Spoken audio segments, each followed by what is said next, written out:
So here we have the Hyundai i10 on a 69 plate. I'm going to start off by showing you around the outside of the car, and then we'll hop in and run through some controls on the inside.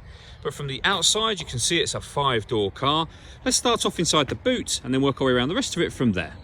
So as we approach the boot, you can see that we've got plenty of space in there, along with the 60/40 split folding rear seat, should you wish to increase that space even further. Okay, so we're just going to work our way back round to the front of the car, and then we'll hop in and run through some controls on the inside. But now that we've done a full circle of it, you can see it's in excellent condition the whole way round. Just briefly before we climb in, I think that's what we're seeing the interior from this exterior point of view. There's plenty to run through on the dashboard, so let's hop in and we'll do that right now. Okay, now that we're inside the car, we're going to start with the dials. On the left-hand side, we have the rev counter. In the middle, we have the speedometer. And on the right-hand side, we have the fuel gauge and coolant temperature gauges.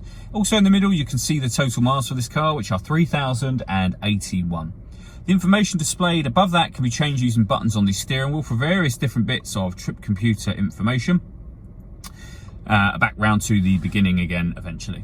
If we back out to the steering wheel, on the left-hand side, we've got stereo controls and phone controls. And on the right-hand side, the buttons to adjust the trip computer, as well as cruise control and speed limiter as well.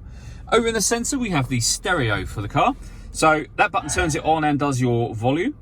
When it comes to the radio, we have FM, AM and DAB, as you can see. So listen to your own music, hit the media button just there. Nothing is connected at the moment, but you can connect up an auxiliary device and a USB device as well. Below that, we have the air conditioning. So you can select the temperature, the fan speed, the direction that you'd like the air to be distributed in. Air conditioning is on when that little blue light shows, so off or back on again. You can bring in fresh air from outside the car or recirculate the air that's already in here.